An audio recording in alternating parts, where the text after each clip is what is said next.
who owns the internet and who has the right to impose laws on the users of the internet. This is you, or this, or this, or this. You get the idea. And this lovely thing is the internet. You guys have a good relationship. Just like other relationships, you have your ups and downs. You share all your thoughts, even when you probably shouldn't. You have the same interests, you have mutual friends, and you help each other study. You can go to the internet to let off some steam, and you find the same things funny. But what if one day someone told you that you and the internet couldn't do all the fun things you do together anymore? What if someone told you that you and the internet had to abide by particular laws to stay together? What if they even said they own the internet? You wouldn't be too happy. Neither would the internet. You'd have to start sneaking around to have your fun. But what if someone used the internet to steal all those personal details that you shared? And they bought a sports car, and a mansion, and maybe even some cats. Who could charge them with the crime? The country they committed the crime in? The country the server resides in? What if various crimes were committed in various countries? Will we send them all over the world to be prosecuted? Best holiday I've ever heard of.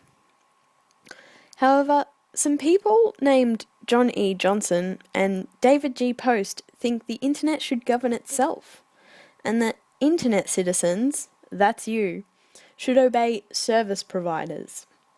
You wouldn't be known by your name or even address, but rather by your Facebook, Twitter, or email address. But what gives them the right to say what you and the internet can do? They could force you into a relationship with a part of the internet you don't love. They could go as far as imposing their morals onto you. And how do we know they aren't secretly abusing their powers? And, what's not to say that my real name is Laura Jones, and I live in Kentucky, and has over 9,000 friends and followers. After all, Facebook has nearly 83 million fake profiles. What's one more to the count? How can we ultimately punish a username or email address? In this day and age, websites like 4chan thrive on people remaining anonymous, and by doing so, they escape prejudice and ultimately conviction. Some computer experts would even go as far as saying finding the culprit behind a DDoS attack isn't worth the manpower. After all, how do you distinguish a zombie computer by just an address? But that's not to say hackers and internet criminals can never be found. Jonathan James was sentenced to 6 months in prison and put on probation until he was 18, and he was only 16 when he was caught. Michael Kalk was 15 and sentenced to 8 months house arrest for bringing down Yahoo, eBay, and even the CNN website. But even with all of this in mind, it took prosecutors 8 months to hand down charges to Robert Tappan Morris, who created the first internet virus in 1988. After all, it's almost impossible to prove charges.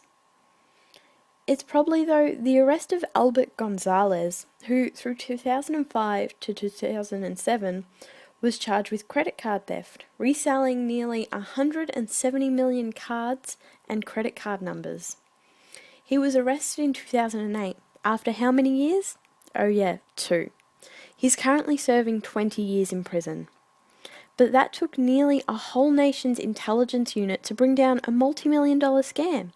So the small-time hacker isn't going to be noticed. Even Anonymous is still going strong. This is no longer a time where proxy sites are just for hackers. They're being used by everyday people to bypass simple securities, to get onto Facebook and send those god-awful games requests. Now that should be a crime. So, for those who know what they're doing, there are fewer risks, but at the same time more risks. But how do we fix it? The internet. How do we impose laws? Should we even bother tracking down hackers and people who execute DDoS attacks? Is it really a waste of time, money, and resources?